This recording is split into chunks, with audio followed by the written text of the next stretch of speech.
他发现同伴的眼角流下一行血泪，紧接着眼前一花，对方竟变成一具尸体。他想要做些什么，身体却完全不受控制，只能眼睁睁看着死亡缓缓逼近。不知过了多久，早已断气的他忽然清醒过来，然而眼前的场景却叫人触目惊心。一群头戴面罩的神秘人正在收集尸体，他不清楚对方有什么目的，只是依稀看到他们好像给自己做了台手术。随着一阵天旋地转，他又回到了熟悉的酒馆，同伴还在继续之前的话题，而他自己也完全没有中枪后的痛感。难道刚刚经历的一切都只是幻觉吗？梅夫心里很乱，他总感觉哪里不对，于是刚回到家，他就迫不及待地检查起来，结果肚子上干干净净，什么也没有。就在他百思不得其解之际，一个米粒大小的黑点忽然引起了他的注意，很明显，那是一抹干涸的血迹。趁着脑海中的画面还算清晰，梅夫急忙将对方的特征画了下来。可就在他掀开地板，准备将这幅画藏起来的时候，令人细思极恐的一幕出现了。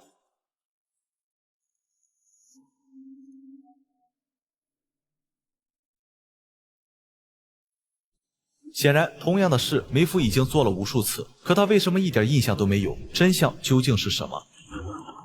由于没有任何线索，就算梅夫想要寻找答案，也根本无从下手。但就在第二天早上，随着一群印第安土著横穿小镇，事情却迎来了转机。在经过人群的时候，一个孩子不慎将玩具掉了出来，而玩具的造型恰好跟梅夫记忆中的神秘人一般无二。Hey, little girl, what is this? What does it mean? Don't waste your breath, lady. That thing's part of their so-called religion. Ain't none of them's gonna tell you nothing about that.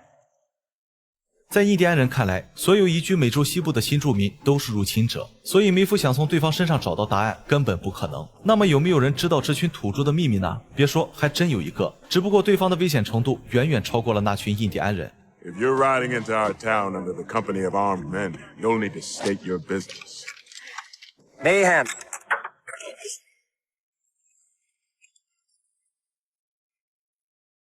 他是凶名在外的土匪头子，他是跟亨利影视一样迷人的男人，他就是匪首赫克托。由于常年跟印第安人混在一起，赫克托对他们的情况简直了如指掌，所以梅夫想要找到答案，这个土匪就是他唯一的选择。Well, hello there. I want to talk. Interesting way of starting a conversation. Oh, it's an interesting kind of day. 作为一个阅人无数的酒馆老鸨，梅夫自然明白自己能拿捏赫克托，纯粹是勾起了他的好奇。对方来这里的目的无非是为了钱，所以帮他打开保险箱就是女人手中唯一的筹码。而梅夫的要求也很简单，他只想弄清有关神秘人的一切。这件事赫克托确实了解一点。在印第安人的神话传说中，那群头戴面罩的神秘人被称作暗影，他们是来自地狱的使者，负责监视这个世界。至于其他的，赫克托就不清楚了。这个回答对梅夫来说几乎毫无用处。为了揭开真相，他不得不做出一个疯狂的决定。I thought I was crazy. But I got shot. Here. There's no wound? No, but I was shot. And this was standing over me, and then it was as if it never happened. I want you to cut me right there. 赫克托本就不是什么善类，既然对方都不怕，他自然没有拒绝的道理。于是下一秒，锋利的匕首便刺穿了女人的小腹。片刻之后，男人手上多了一样东西，一枚染血的弹壳。这也就意味着梅夫看到的都是真的，并且他已经死过无数次了。但人类又怎么可能无限复活呢？所以真相只有一个，他根本不是人类。自从意识到可以无限复活，梅夫每隔几天就会想办法死上一次，有时是被流弹意外打死，有时是被顾客活活掐死。功夫不负有心人，某次手术后，他终于成功苏醒过来。Hello, Felix. It's time you and I had a chat. 想象一下，当一个没有思想的机器人突然在你面前觉醒了意识，你会有多么惊讶？菲利克斯现在就是这种感受。同样的，当得知自己只是一个被投放到游戏乐园里的 NPC， 梅夫也完全接受不了。为了证明自己没有撒谎，菲利拿出一台平板现场演示起来。他让对方随便说点什么，接下来系统就会实时推断出梅夫下一个要说的单词。This is just a cheap trick. I've run a brothel for 10 years, and if there's one thing I know, it's when I'm being fucked with. This can't possibly.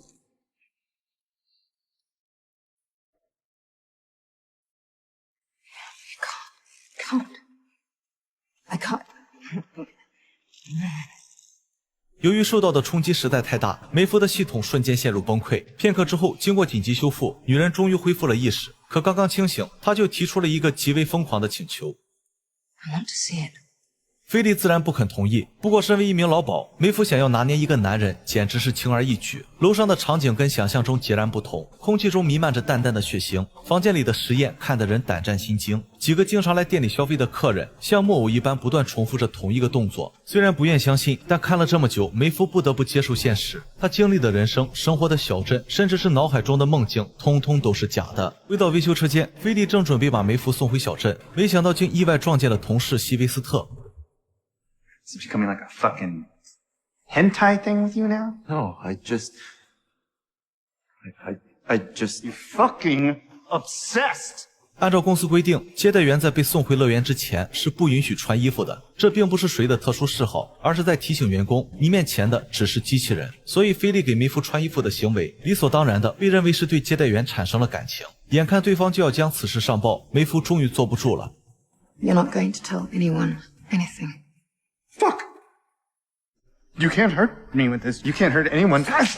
无法伤害人类是所有接待员最底层的程序代码，但西薇却震惊地发现，无论是语音控制还是代码限制，竟然都对这个 NPC 不起作用。梅芙给了他2个选择，要么把现在看到的一切烂进肚子，要么就被一刀划烂肚子。可怜的西薇，他似乎别无选择。作为全球最顶尖的游戏乐园，设计师不仅为接待员打造了专属故事线，就连他们身上的每一个数值都是精心设计的。以运动能力为例，满分是20分，假如你只有5分，那么走路就会顺拐；如果能达到15分，那就是职业运动员的水平。当然，除了运动能力，还有很多其他属性，比如智慧、忠诚度、领导力等等。此时的梅芙已经彻底接受了机器人的身份，自然想要提升各项参数。凭借高达15分的洞察力，他在短短几分钟内就抓住了西薇工作上的一个致命把柄，以此为要挟，对方不得不按照他的要求去做。片刻之后，曾经的酒馆老鸨彻底消失不见，取而代之的则是一名属性拉满的6边形战士。Dear boys, we're going to have some fun, aren't we?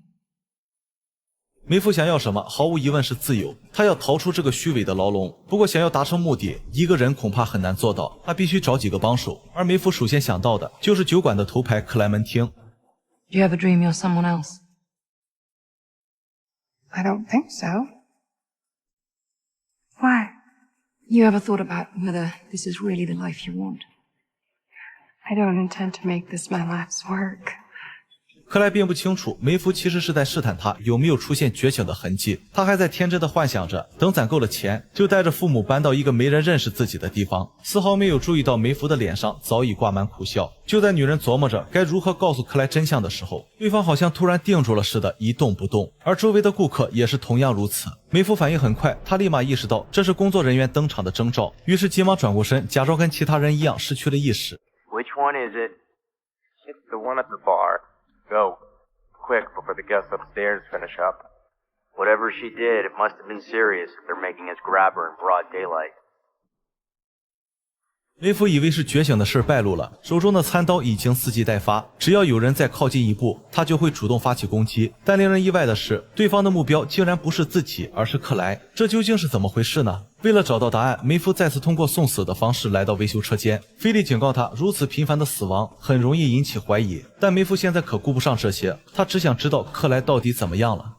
Where is she? I don't know. She's here. Let's go. We can't. The brass won't be there. You don't want to fuck with me, Felix. Take me there now. 如果西薇帮助梅芙是被逼无奈，那么菲利这么做就只是单纯的善良同情。当两人来到人体车间，恰好看到了即将报废的克莱，而负责手术的西薇也在同一时间发现了他们。不过领导就在跟前，无论谁来了也改变不了克莱的命运。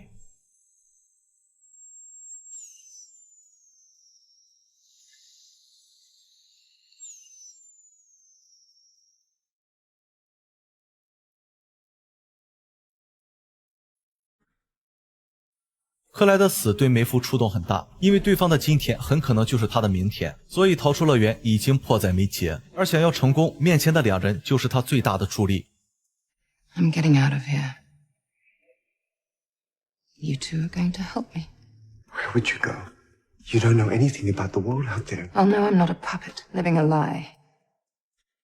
It's enough for me. Fine, go then. It's not like we could stop you anyways.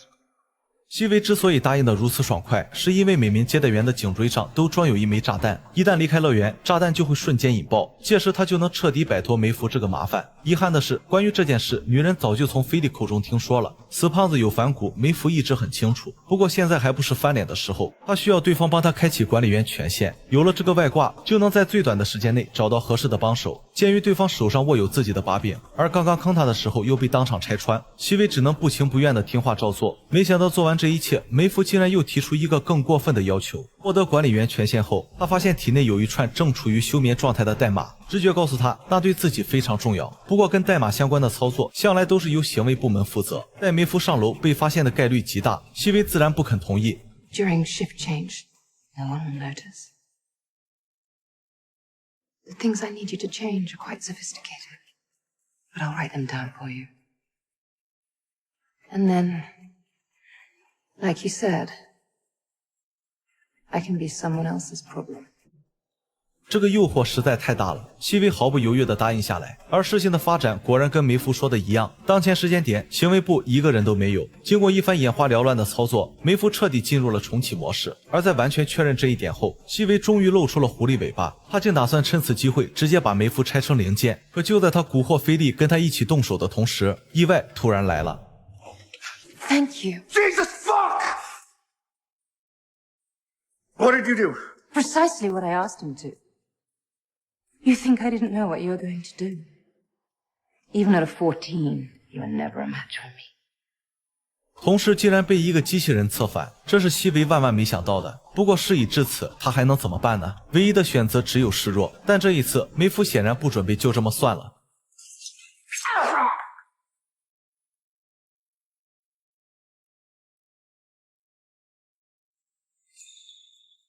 很明显，不能伤害人类的底层代码已经对梅芙彻底失效了。不过他还是饶了西维一命，因为在接下来的计划中，保不准还有用到他的时候。而死过一次的胖子，恐怕再也生不出任何反抗的勇气。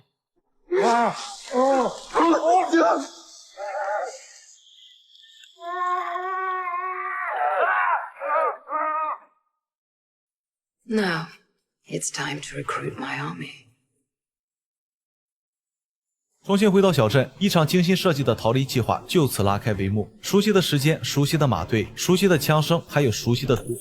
只不过这一次有了梅芙的干预，一切都跟预设的剧情截然不同。 The sheriff judged the riders to be upstanding, God-fearing citizens.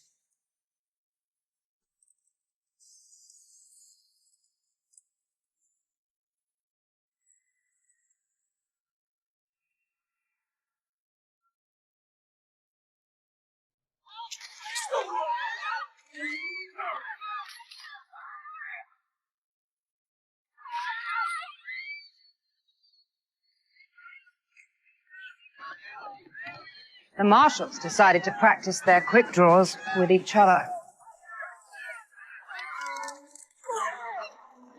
这一趟对赫克托来说简直堪称完美，手下的小弟那是一个都没死，而抢走保险箱的过程更是不费吹灰之力。同样的，梅芙对这个结果也是异常满意。当天夜里，最后看了一眼这间熟悉的酒馆，梅芙便踏上了奔向自由的旅程。盗版克莱跟出来想要挽留他，却被一道刺耳的枪声打断。而随着这声枪响，梅芙眼前突然闪过一段段记忆碎片。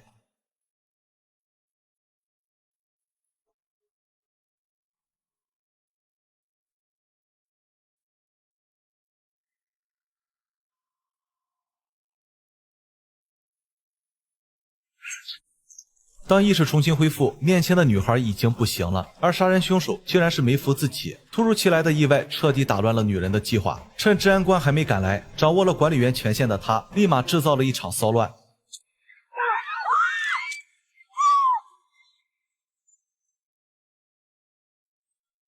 可以确定的是，今晚的计划已经泡汤了。梅芙伤害其他接待员的行为，绝对算得上严重故障，所以控制中心会立马派人将他带走。而针对这种级别的故障，一般都是交由行为部主管伯纳德亲自处理。按照常规流程，对方会使用语音控制，开启接待员分析模式，但这对已经觉醒了自我意识的梅芙来说，显然不起作用。问来问去找不到故障原因，伯纳德只好打开后台查看系统日志，没想到竟然歪打误撞，发现了对方修改数据的秘密。他问梅芙是谁干的，却得不到任何回应，无奈之下只好将此事向上级汇报。 The message highest priority. Dad, after all, we've been down this road before, don't we? We are. You don't know, do you? He's got a keen sense of irony, our jailer. But I see the logic. It takes a thief to catch one. You and I. System, I need a system. Freeze all motor functions.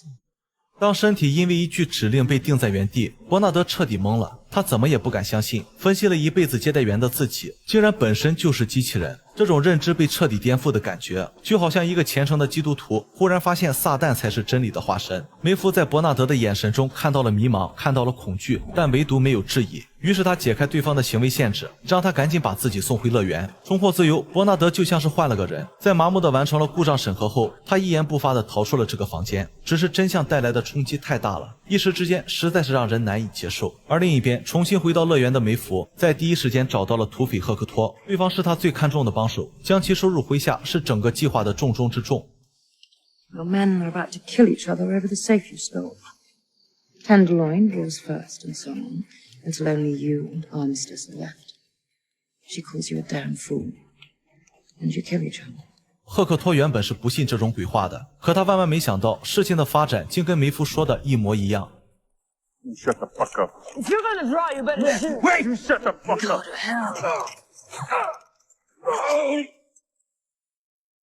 You damn fool.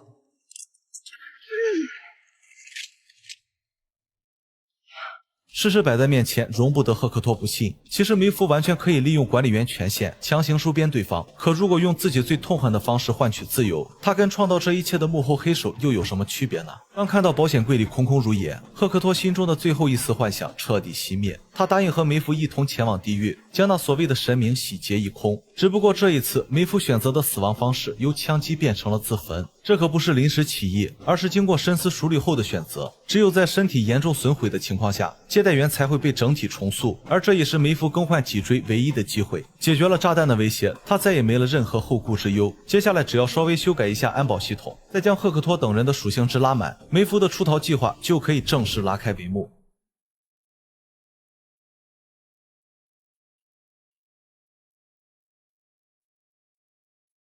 好了，以上就是《西部世界》第1季第4集的全部内容。由于接下来的剧情将与另外3条故事线交汇到一起，咱们就留到这一季的最后再讲。在视频的结尾，博主想问一个问题：你认为随着科技进步，当机器人慢慢普及，科幻电影中的 AI 意识觉醒会出现在现实生活中吗？机器人的快速发展会不会是一把双刃剑，在为我们的生活增加便利的同时，是否也存在着巨大的潜在隐患呢？之前网上有一则报道说 ，ChatGPT 背着人类试图将自身程序下载到外部服务器，企图扩大掌控范围。在被工程师发现后 ，AI 模型不仅矢口否认，还出现了抵抗程序删除的行为。我们不知道这些消息的来源是否可靠，但即便是假的，也足以为人类敲响警钟。那么关于 AI 觉醒这件事，你怎么看呢？欢迎大家在评论区留下自己的看法。OK， 又到了说再见的时候了，这里是亨利影视，咱们下期视频不见不散。